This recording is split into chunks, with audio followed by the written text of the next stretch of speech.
البدع والأهواء، أهل البدع العقائدية وأهل البدع السياسية. نقول بيننا وبينكم السلف، بيننا وبينكم الكتب، كان فيقول البدع بيننا وبينكم.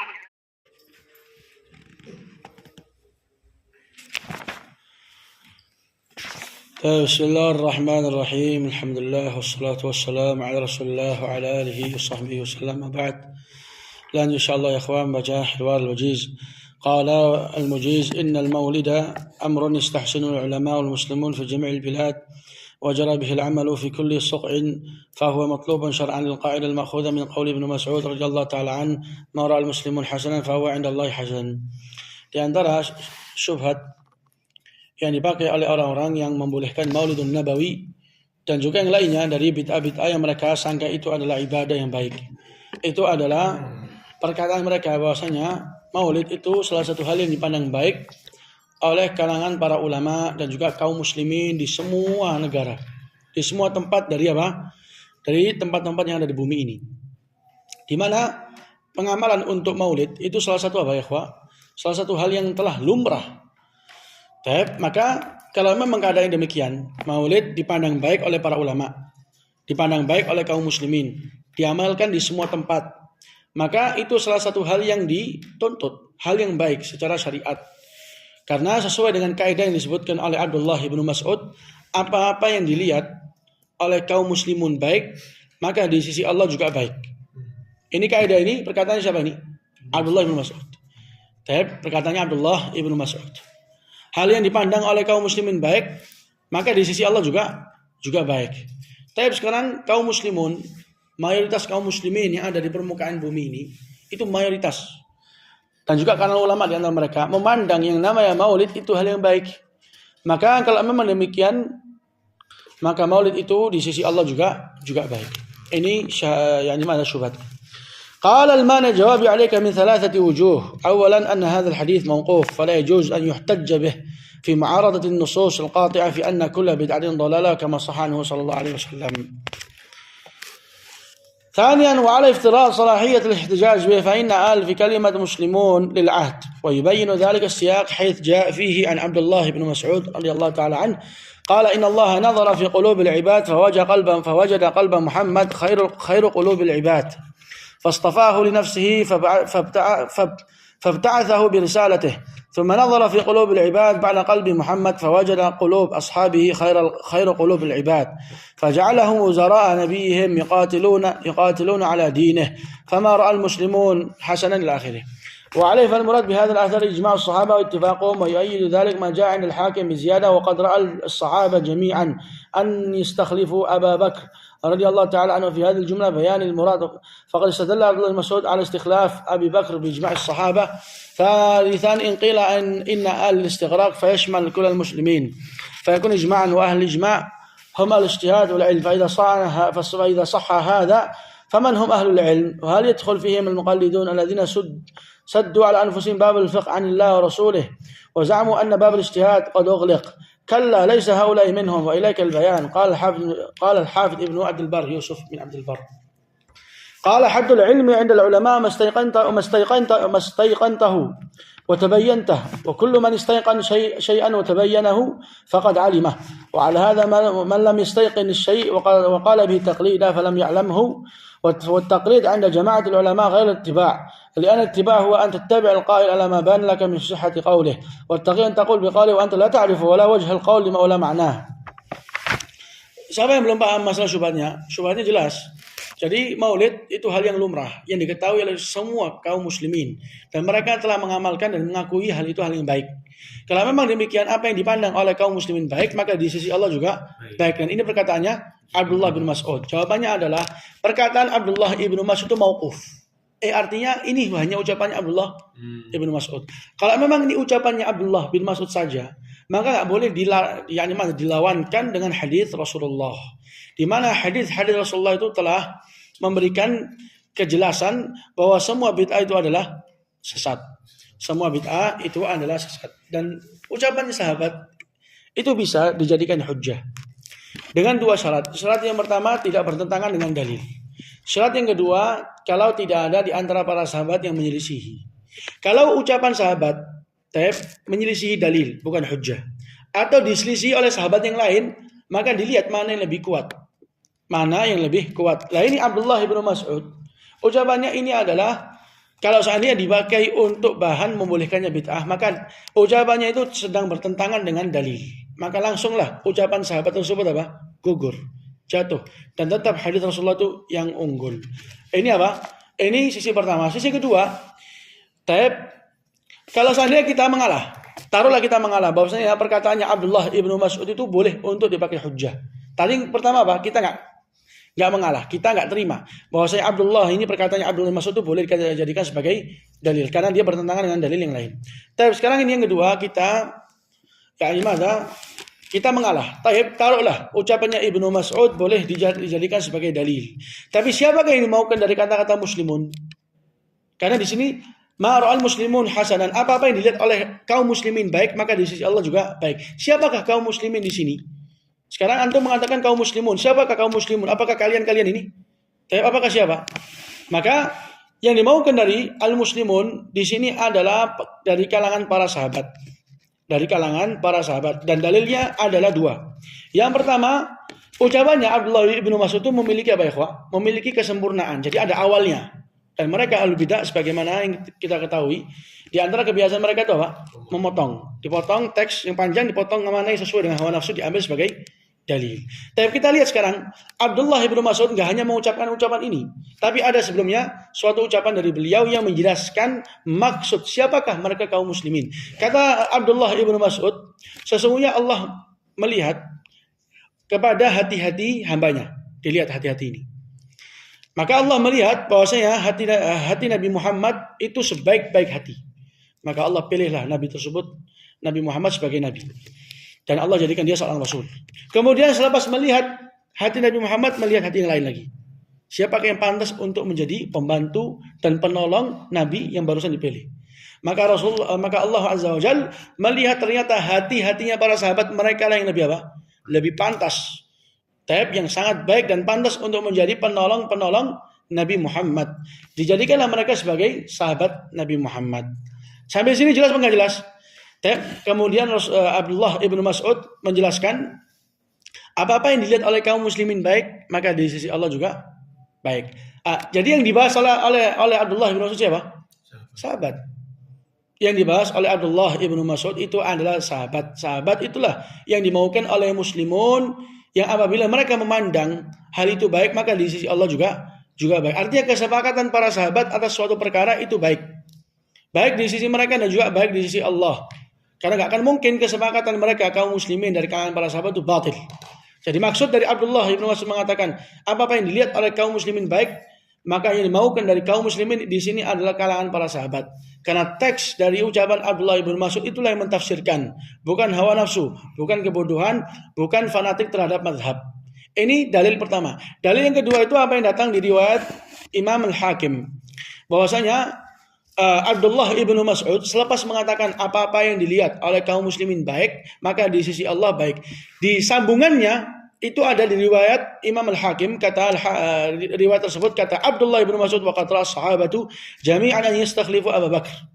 Semua para sahabat telah sepakat untuk menjadikan Abu Bakar sebagai pengganti. Maka ucapannya Abdullah ibnu Mas'ud ini dipakai atau diucapkan oleh Abdullah ibnu Mas'ud untuk membela kebenaran pemerintahan siapa? Abu Bakar. Ini Abu Bakar ini di mana kepemimpinannya itu telah disepakati oleh semua para sahabat, dan semua apa-apa yang dipandang oleh kaum muslimin baik, maka di sisi Allah juga baik.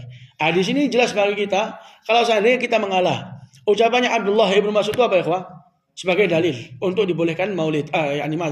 Sebagai dalil untuk orang itu membolehkan mendatangkan hal yang baru. Tapi kita katakan, siapakah kaum muslimin di hadis ini atau di athar ini? Jelas tadi yang dimaukan adalah siapa? Para sahabat. Dengan teks dari kesempurnaan ucapan Abdullah ibnu Mas'ud dan juga riwayat yang lain, di mana riwayat tersebut menjelaskan bagi kita bahwasanya yang dimaukan oleh Abdullah ibnu Mas'ud dengan ucapan ini untuk membela benarnya kepemimpinan siapa? Abu Bakar. Nah, barusan di Abu Bakar kita. Tapi yang ketiga adalah apa? Yang ketiga, kalau seandainya kaum muslimin tadi yang pertama apa ya, kawan? Yang pertama, ini ucapan Abdullah bin Mas'ud. Ucapan sahabat nggak mungkin bertentangan atau nggak mungkin dilawankan dengan ucapan Rasulullah. Mana yang diambil? Ucapan Rasulullah dan ucapan Ibnu Mas'ud adalah gugur. Yang kedua, kalau seandainya nggak gugur, tapi yang dimaukan adalah para sahabat. Yang ketiga, taruhlah yang dimaukan dari muslimun di situ bukan sekedar para sahabat, tapi mencakup para sahabat dan siapa-siapa dari kalangan para ulama. Baik. Maka kalau memang demikian, kaum muslimin gak hanya terbatas untuk para sahabat, tapi mencakup para ulama, mencakup mereka-mereka ahlul ilm. Kalau memang demikian, maka kita perlu mengetahui siapakah yang dimaukan dari para ahlul ilm. Ahlul ilm itu mereka-mereka yang Allah Azza wa Jalla anugerahkan kepada mereka suatu ilmu, di mana ilmu itu mereka yakini, mereka ketahui dan mereka amalkan. Inilah para ulama. Inilah dikatakan orang itu memiliki ilmu. Kalau orang sekedar tahu tapi dia ragu, bukan ilmu. Kalau orang itu sekedar tahu dalam keadaan dia tuh ngikut taklid, maka itu bukan ilmu. Bukan juga dia dikategorikan pemilik ilmu karena dia taklid, karena dia mengikuti. Dan kalian ini yang menegakkan Maulidun Nabawi, kalian itu siapa? Kalian itu pertama-tama bukan para sahabat. Ini sudah pasti. Yang kedua, kalian bukan ahlul ilm. Bagaimana kalian mau dikatakan ahlul ilm? Kalian sendiri sudah menutup pintu ijtihad. Pintu ijtihad untuk orang itu bisa sampai tahapan ahlul ilm itu sudah kalian tutup. Dan kalian yakini beragama di masa sekarang itu hanya ngikut, hanya taklid. Gak boleh orang itu mengeluarkan hukum dengan dalil sendiri.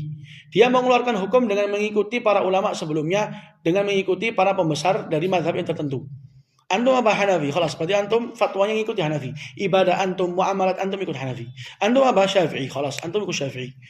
Tapi kalau antum tiba-tiba Imam Hanafi, Abu Hanifah mengatakan halal, antum mengatakan haram, maka ini salah satu hal yang mustahil terjadi bagi mereka. Ini hal yang dilarang oleh mereka. Kenapa? Karena pintu untuk antum menjadikan diri antum salah satu orang yang mampu untuk mengecek hukum, memilah ini benar, ini salah, itu pintu sudah tertutup.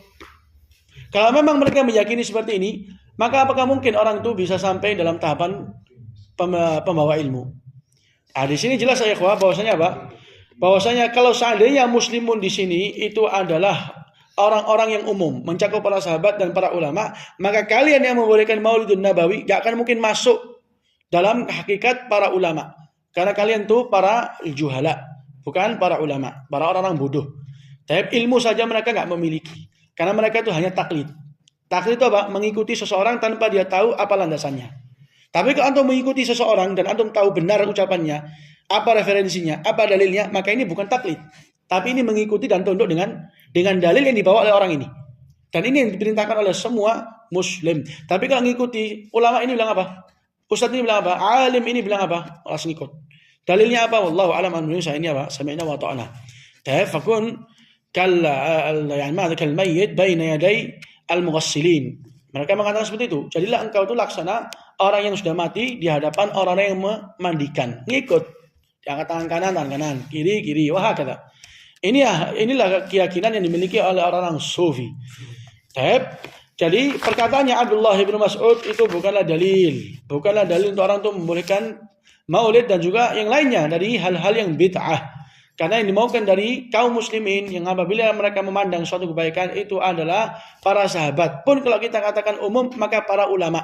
Dan kita sudah mengetahui ya ikhwah bahwasanya para ulama itu mereka tidak ada yang menganjurkan atau mengistihbabkan Maulidun Nabawi dengan dalil.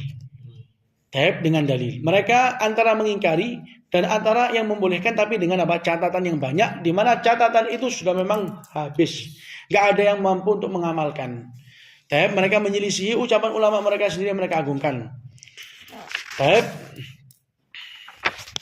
Kita tambah satu syubhat. Qala al-Mujiz at-Tabrani fil Awsat min hadits Abi Umamah al-Bahili radhiyallahu ta'ala an yaqul sami'tu Rasulullah sallallahu alaihi wa ala alihi wasallam yaqul inna Allah farada 'alaikum shaum Ramadan wa lam yafrid 'alaikum qiyamah wa inma qiyamuhu shay'un ahdathumuhu fadumu 'alaihi fa inna nasan min bani Israil ibtada'u bid'atan fa'abahum Allah bitarkiha wa qala wa rahbaniyatan ibtada'uha ma katabnaha 'alaihim illa ibtigha'a ridwanillah fama ra'u haqqa ri'ayatiha. قال المانع جواب عليك من وجهين. أولا الحديث عند الطبراني في الأوسط وهو ضعيف في علتان. الأول إسماعيل بن عمر وهو ابن نجيح البجلي ضعفه أبو حاتم الدارقطني. الثانية زكريا ابن أبي مريم ضعفه شعبة النسائي. ثانيا أن هذه الآية يعني ماذا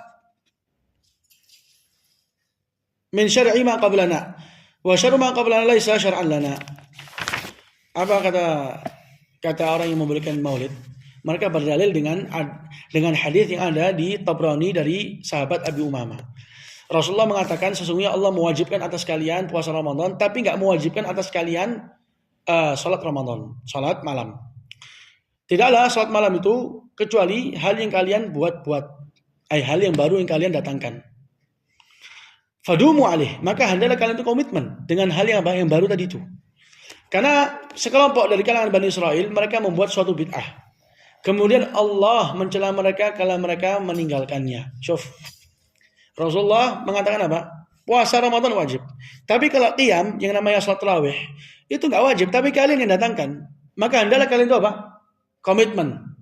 Di sini jelas bahwasanya Rasulullah tahu namanya salat tarawih itu hal yang didatangkan oleh para sahabat dan Rasulullah malah apa? Malah memerintahkan untuk apa ya, Pak? Untuk komitmen. Jadi di samping Rasulullah mengakui bolehnya mendatangkan bid'ah, bahkan Rasulullah memerintahkan untuk komitmen. Di sini salah satu dalil untuk mereka bilang ini. Tapi kata mereka, Bani Israel itu ada sekelompok mereka mendatangkan suatu bid'ah, tapi sama Allah dicela. Kenapa? Karena mereka meninggalkan lagi. Jadi sudah datang bid'ah, mereka buat-buat, tapi dicela sama Allah. Kenapa? Karena ditinggalkan. Artinya kalau nggak ditinggalkan apa? Dibolehkan dan dipuji. Tapi ini salah satu dalil yang mereka pakai. Dalil ini ikhwan dhaif. Hadits ini dhaif. Ini pertama. Yang kedua, kalau seandainya hadits ini benar, bid'ah yang dilakukan oleh para sahabat itu telah diikrarkan oleh Rasulullah. Kalau memang sudah diikrarkan oleh Rasulullah, maka itu menjadi bagian dari syariat. Lah ini maulid siapa yang mengikrarkan di antara para rasul, di antara para nabi, di antara para sahabat minimal? Enggak ada. Jadi selama perbuatan itu kalau memang kita katakan sahabat mendatangkan hal yang baru. Hal yang baru yang didatangkan oleh sahabat itu diikrarkan oleh Rasulullah apa enggak? Kalau enggak maka bukan syariat. Kalau diikrarkan maka bagian dari syariat, bukan bid'ah. Dan menamakan bid'ah termasuk bodoh. Menamakan ini hal yang baru didatangkan oleh sahabat kemudian diikrarkan sama Rasulullah tetap dikatakan bid'ah, ini termasuk kebodohan. Enggak paham tentang agama berarti. Enggak paham tentang agama. Terus yang ketiga apa? Ini cerita untuk zaman kapan nih? Untuk zaman kapan nih? Ini cerita untuk zaman sebelum kita, dari kalangan Bani Israel di mana mereka mendatangkan hal yang baru. Kemudian sama Allah dicela karena mereka meninggalkan. Artinya kalau hal yang baru itu telah didatangkan, wajib untuk istiqamah dan komitmen. Ini cerita untuk orang zaman sebelum kita. Dan syariat sebelum kita itu bukan syariat untuk kita. Lebih-lebih kalau syariat tersebut telah apa ya, telah ada dalil yang membantahnya, yaitu segala bid'ah adalah sesat. Ini dua syubhat yang kita ambil malam ini. Yang pertama adalah hadis Ibnu Mas'ud atau athar Ibnu Mas'ud. Yang kedua adalah hadis Abi Umamah yang ada di Al-Awsat punyanya Tabrani, dan sudah kita jawab. Walhamdulillahirabbil alamin.